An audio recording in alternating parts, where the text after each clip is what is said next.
कई जिलों का दौरा मैंने, चूँकि पॉलिटिकल आदमी हैं और एमएलए हैं और हमारी सरकार है, महागठबंधन सरकार बिहार में है, और बिहार वो भूमि है कि बिहार जब जब अंगड़ाई लेता है देश में परिवर्तन होता है।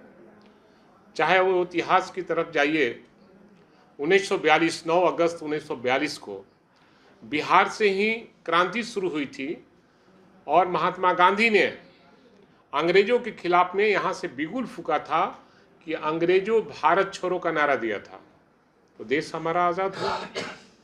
जब देश आज़ाद होने के बाद 1974 का आंदोलन हुआ आपातकाल के खिलाफ में, उस समय हमारे नेता आदरणीय लालू प्रसाद यादव छात्र नेता थे और उनके अगुवाई में यहाँ से लड़ाई शुरू हुई।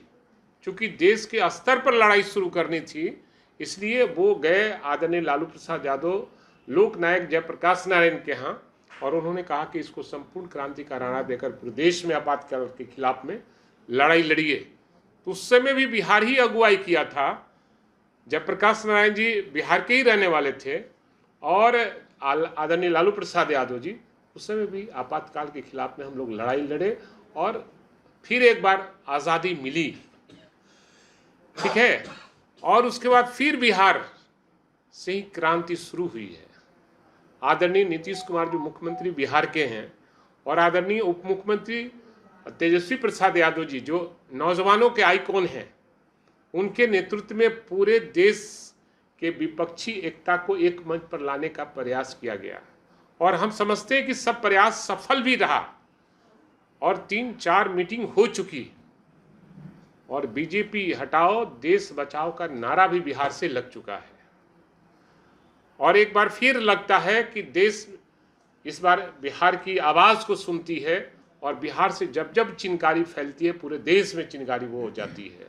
तो हम समझते हैं कि यहाँ से बीजेपी भगाओ देश बचाओ का नारा लग चुका है। बीजेपी का मतलब बड़का झूठा पार्टी को भगाओ और देश बचाओ, जिसने वादा किया था नौजवानों से कि हम 2 करोड़ हर साल हम बेरोजगारों को रोजगार देंगे। 10 साल होने को है, एक भी रोजगार नहीं मिल सका। महंगाई चरम सीमा पर है, किसानों के उपज का दोगुना दाम देंगे, उसका दाम भी नहीं मिल पा रहा है। किसानों के खेतों में पानी नहीं मिल पा रहा है, महंगाई चरम सीमा पर है। ये पूंजीपतियों की पार्टी है, इसलिए बिहार ही अगुवाई किया कि बीजेपी को हटाना है, देश बचाना है। इसलिए पूरे देश के विपक्षी एकता एक मंच पर लाया है। हम चाहते हैं कि जिस तरह से देश आज़ादी के बाद पहला राष्ट्रपति बिहार दिया है, हमारी व्यक्तिगत राय है कि पहला प्रधानमंत्री बिहार का बनना चाहिए। बिहार का इस बार बारी है प्रधानमंत्री का, इसलिए मैं चाहता हूं कि बिहार का ही प्रधानमंत्री हो। यह हमारा व्यक्तिगत मांग है। माननीय नीतीश कुमार जी, माननीय नीतीश कुमार जी प्रधानमंत्री हो, ये हमारी इच्छा है अपनी। लेकिन लालू जी कई बार राहुल गांधी को एक तौर पर देख रहे हैं। नहीं, आप लोग उसको तोड़ मरोड़ कर आप लोगों ने किया है, कहीं कोई बात नहीं।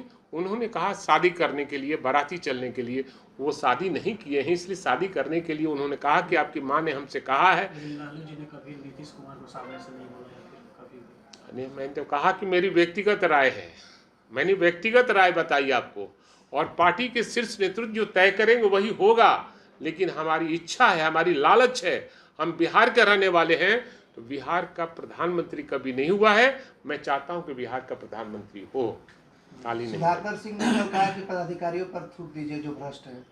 हम देखा नहीं है, सुना नहीं है, अब इसका जवाब तो हमारे प्रदेश के अध्यक्ष देंगे और जो प्रवक्ता लोग हैं वो इस पर देंगे। वो अगर जानते, हम जानते नहीं है कि क्या उन्होंने बोला है।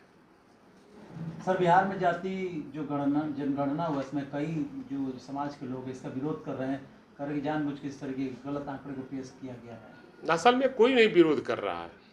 जातीय जनगणना देश के हर व्यक्ति को मौलिक अधिकार है अपनी जाति की संख्या जानने का। इस देश के ये पब्लिक का, नागरिक का मौलिक अधिकार है और बिहार के लोगों ने सर्वसम्मति से सर्वदलीय बैठक हुई और उसमें सभी दल ने, उसमें बीजेपी भी शामिल था और सब लोग मिलकर देश के प्रधानमंत्री नरेंद्र मोदी जी से मिलने का काम किया और उन्होंने आग्रह किया कि जातीय जनगणना जो है पूरे देश में कराया जाए। उन्हें आश्वासन दिया कि ठीक है इसको देखते हैं, लेकिन उनको कराना नहीं था। लेकिन बिहार के उस समय नेता विरोधी दल थे आदरणीय तेजस्वी प्रसाद यादव, उन्हीं के दबाव में माननीय मुख्यमंत्री उस समय एनडीए में शामिल थे और उनके दबाव में ये निर्णय लेना पड़ा कि बिहार में अपने संसाधन से बिहार सरकार जातीय जनगणना कराने का काम करेगी। सर आंकड़ा जो है वो तो संतुष्ट सम्मानजनक ये अगर किसी के संतुष्ट करने के लिए सरकार यहाँ नहीं बैठी है, वो तो आंकड़ा इसलिए पेश की जो जनगणना कराया गया और वो बताएं कि कहाँ जनगणना नहीं हुआ, वह सरकार देखेगी निश्चित रूप से। हमको लगता है कि जो लोग भी आरोप लगा रहे हैं तो जिस जाति का संख्या ज़्यादा बता रहा है उसको डिफेम करना चाहते हैं। हमारी संख्या ज़्यादा है, किसी और लोग की ज़्यादा है, तो फिर उसको डिफेम कैसे करेंगे आप? जिसकी जितनी आबादी उसकी उतनी हिस्सेदारी है। तो क्या लोकसभा और विधानसभा में बिहार में उतनी भागीदारी मिलेगी जिसकी जितनी? निश्चित रूप से। और हमारा जो महागठबंधन है सभी जाति और बिरादरी और धर्म के लोगों को लेकर चलती है, इसलिए सबको उसी आबादी के अनुसार मिलेगी टिकट। काफी बवाल मचा राजनीतिक दुनिया में। ये बीजेपी का सोची समझी राजनीति का तहत हुआ और उसमें फेल कर गया और उसमें फेल इस तरह से किया। और मनोज झा जी एक अच्छे वक्ता भी हैं और उन्होंने जो बात बोली है वो किसी की लिखी हुई बात बोली है, कोई अपने मन से किसी जाति के विरोध में उन्होंने नहीं बोला है और किसी जाति को डिमोरलाइज करने की बात नहीं कहा है। लेकिन लोगों ने उनको बदनाम और आरजेडी को बदनाम करने का प्रयास किया गया है। जहां मुंह तोड़ जवाब मिला तो चुप हो गया लोग।